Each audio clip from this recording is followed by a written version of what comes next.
तो गाइस मैं हूं अंकित और आप देख रहे हैं रेसलिंग फैंस नेटवर्क। शुरू करते हैं भाई अपनी बातों को हम लोग सबसे पहले विंस मैकमैन से। देखो विंस मैकमैन को आप में से काफ़ी सारे लोग पसंद करते हो उनके बुकिंग के कारण या फिर उनके ऑरा के कारण, अलग अलग रीजन से। लेकिन एक बात तो देखो हर कोई मानेगा, भले वो विंस के अगेंस्ट बोले या फिर कुछ भी बोले, कि विंस मैकमैन नहीं होते तो डब्ल्यूडब्ल्यूई नहीं होती। डब्ल्यूडब्ल्यूई एक लोकल प्रमोशन बन के रह जाती, जो कि विंस के डैड का विजन था। लेकिन विंस ने अपने डैड से ये कंपनी लिया एंड इसको ग्लोबलाइज किया एंड आज वर्ल्ड रेसलिंग एंटरटेनमेंट, एक्चुअली में अगर वर्ल्ड रेसलिंग एंटरटेनमेंट है तो उसमें विंस मैकमैन का ही सबसे बड़ा रोल है। अब विंस मैकमैन ने इतने सारे पीएलईज बनाए, ये वो पता नहीं क्या क्या, ये सब था भाई कि डब्ल्यूडब्ल्यूई सबसे अलग हटके दिखी। लेकिन अब टीकेओ वाले विंस मैकमैन के क्रिएशंस को ख़राब करना चाहते हैं, वो विंस मैकमैन की लेगेसी को इरेज करना चाहते हैं।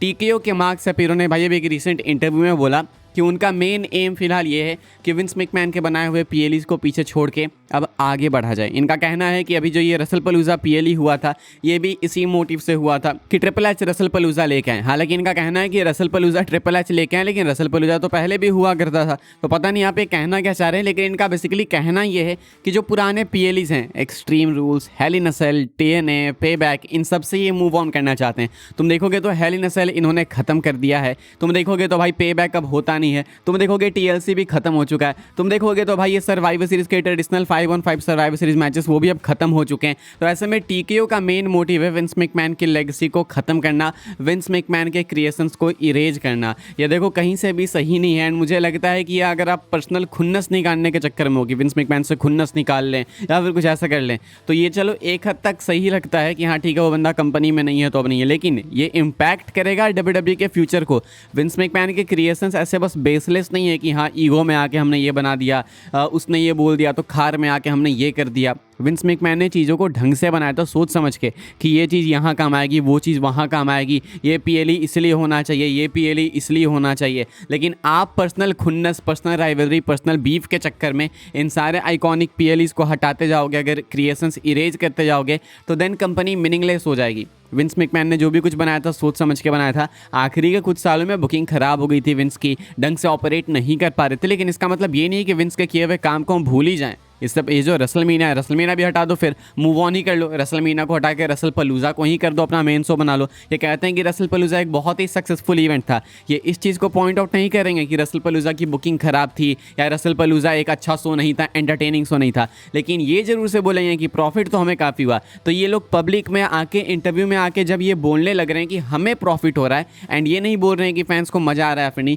तो समझ जाओ भाई कि ये कंपनी एकदम सेल्फिश कंपनी होगी, सिर्फ इनको अपना सोचना है। एंड यहाँ पे तो ट्रिपल एच को ब्लेम करने की नीड नहीं है, ये टीकेओ के हालात हैं। कहते हैं ना रैपर्स जो होते हैं बाहर में वो अपनी सोल बेच देते हैं, ये टीकेओ ने डब्ल्यूडब्ल्यूई की सोल खरीद ली है बिल्कुल। ये इंटरव्यू में कभी नहीं बोलेंगे कि फैंस को मजा आ रहा है शो देखने में, फैंस क्या कह रहे हैं, फैंस क्या नहीं कह रहे हैं। ये बस इंटरव्यू में बात करते हैं तो अपने प्रॉफिट एंड लॉस की बात करते हैं। लॉस की तो करते ही नहीं, लॉस हो ही नहीं रहा है, सिर्फ प्रॉफिट की बात करते हैं कि हमने यहाँ से पैसे कमाए। अरे हमें क्या मतलब, तुम कहीं से पैसे कमाओ, शो अच्छा दो भाई। फिलहाल मेन है कि इनकी पर्सनल एक राइवलरी चल रही है विंस मैकमैन के साथ एंड विंस मैकमैन के क्रिएशन को ये इरेज करने की कोशिश में। तो जब ये पीएलईज हटा रहे हैं, विंस मैकमैन के बनाए हुए मेगा स्टार्स को बेकार बुक कर रहे हैं, उनको इरेज करने की कोशिश कर रहे हैं, तो क्या गारंटी है कि ये डब्ल्यूडब्ल्यूई को कंप्लीटली नहीं इरेज कर देंगे? आप क्या सोचते हैं भाई, लिख के बताना। इस पर हम लोग डिटेल में डिस्कशन करेंगे कभी आराम से। लेकिन फिलहाल ये है भाई विंस मैकमैन एंड टीकेओ के बीच के राइवलरी को लेकर अपडेट। आगे बढ़ते हैं गाइस, हम लोग बात करते हैं अगली स्टोरी के बारे में। मैं आपको पैरेडी सर्वाइवर सीरीज वॉर गेम्स का मैच कार्ड दिखाने जा रहा हूँ भाई। ये ऑब्वियसली एक लीक नहीं है, बस एक पैरेडी मैच कार्ड है, फनी मैच कार्ड है।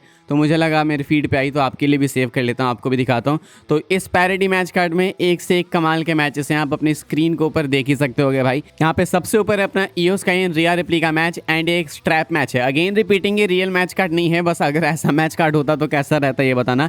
ईओ स्काई रिया रिप्ली का मैच जिसमें रिया रिप्ली जीतेंगी एंड एक स्ट्रैप मैच होना चाहिए। डोमिनिक एंड रे मिस्टेरियो का match, IC title match and यहाँ पे इंटरफेरेंस होगी पेंटा की, मैच में जीतेंगे Dominik. Breakker and LA Knight का मैच, इसमें ब्रॉन ब्रेकर जीतेंगे। देन बेली एंड आस्का का मैच एंड इस वाले मैच में आस्का को विक्ट्री मिलेगी। Tiffany Stratton and Jade Cargill का मैच एंड ये एक बिकनी कॉन्टेस्ट होगा for the women's championship and इस बिकनी कॉन्टेस्ट को जज करेंगे Jerry Lawler. CM Punk and Ryback का मैच होगा वर्ल्ड हेवीवेट चैंपियनशिप के लिए। Then John Cena Drew McIntyre का मैच होगा जिसमें जॉन सीना जीतेंगे। By the way Ryback and Punk वाले मैच में राइबेक जीतेंगे, टिफनी जीतेंगे उधर बिकनी कॉन्टेस्ट में। John Cena and Drew McIntyre के मैच में सीना जीतेंगे।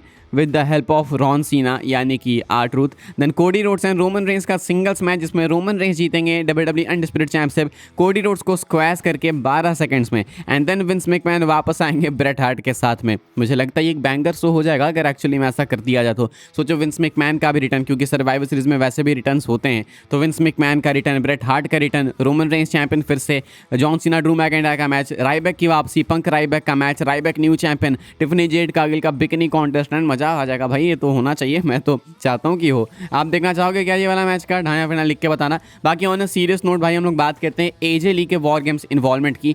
एजे ली की वापसी आपको most likely survivor series war games से पहले देखने को मिलने वाली है। एंड एजे ली आपको वॉर गेम्स मैच में compete भी करते हुए देखने को मिलेंगी। लास्ट लेजेंड भाई आ चुकी है फ्राइडे नाइट स्मैकडाउन पे, तो मैं आपको 1 महीने पुरानी अपडेट दिखाना चाहूंगा क्योंकि अभी अपडेट बिल्कुल एक्यूरेट होते हुए दिख रही है।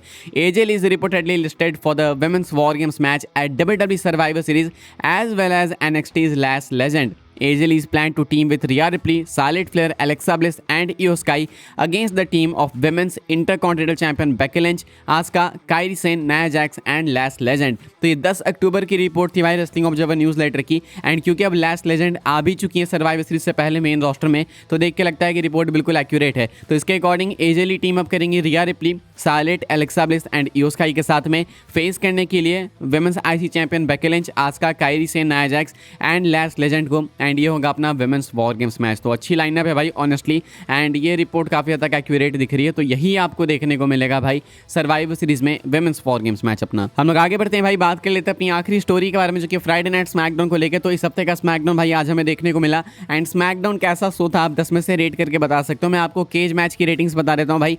केज मैच की रेटिंग्स इस वाले एपिसोड के लिए आई है एंड बहुत ही खराब रेटिंग्स आई है। 10 में से भाई इन्होंने इस वाले फ्राइडे नाइट स्मैकडाउन के एपिसोड को 2.07 की रेटिंग्स दी है, यानी कि 3 स्टार्स भी नहीं, 3 की भी रेटिंग नहीं। इन्होंने सबसे ज़्यादा रेट किया है भाई इलिया ड्रैगनो एंड जॉनी गार्गेनो के मैच को। ये वाला मैच इनके अकॉर्डिंग भाई एक 7.24 स्टार रेटिंग वाला मैच था। बाकी ओवरऑल तुम देखोगे तो रेटिंग्स बहुत ही खराब है। इन्होंने ओवरऑल 2.07 की रेटिंग दी। अब ये तो केज मैच की रेटिंग्स होगी, इनकी रेटिंग्स इंपॉर्टेंट होती है। इसके बाद हमें वेट है व्यूअरशिप का। मैं देखना चाहता हूँ कि व्यूअरशिप कितनी आती है भाई इस वीक। मुझे लगता है, मैं अंदाज़ा दे रहा हूँ भाई, मुझे लगता है कि ये 1.25 या 1.3 मिलियन के ऊपर तो नहीं पहुंचने वाले हैं। इससे ऊपर पहुंच जाएंगे तो मैं शॉक हो जाऊंगा एक्चुअली में। आप भी अपनी प्रेडिक्शंस बताना भाई कि स्मैकडाउन के लिए आप इस हफ्ते कितनी व्यूअरशिप एक्सपेक्ट कर रहे हो। मैं कमेंट पिन कर दूंगा, उसके नीचे आप रिप्लाई करके बताना। एंड देन जब व्यूअरशिप आएगी तो मैं आपको बताऊंगा। एंड देखते हैं भाई कि किसकी प्रेडिक्शन ज़्यादा क्लोज है, कौन ज़्यादा एक्यूरेट है। मेरी प्रेडिक्शन है 1.25 से लेकर 1.3 तक। बाकी केज मैच ने 10 में से 2.07 की रेटिंग्स दी है फ्राइडे नाइट स्मैकडाउन को, जो कि काफ़ी डिसअपॉइंटिंग है। हालांकि मैं केज मैच की ज़्यादा मानता नहीं हूँ, लेकिन आजकल स्मैकडाउन के हालात ऐसे अच्छे हैं भी नहीं कि हम ज़्यादा बेटर रेटिंग एक्सपेक्ट करें। इस वाली वीडियो के लिए भाई यही सारी अपडेट्स थी। आई होप सबको इन्फॉर्मेशन मिली हो तो वीडियो को लाइक कीजिएगा गाइस, शेयर कीजिएगा, सब्सक्राइब कीजिएगा चैनल को, ताकि आने वाले टाइम के अंदर आपको और भी सी WWE की अपडेट्स वगैरह सबसे पहले देखने को, जानने को मिलते रहे। फॉलो कर सकते हैं आप लोग मुझे इंस्टाग्राम एंड ट्विटर पर, लिंक आपको मिलेगा डिस्क्रिप्शन में। ज्वाइन कर सकते हैं व्हाट्सएप चैनल को, उसके भी लिंक है डिस्क्रिप्शन में। मिलूंगा मैं आपसे अगली वीडियो में जल्दी ही, तब तक के लिए goodbye, thanks for watching.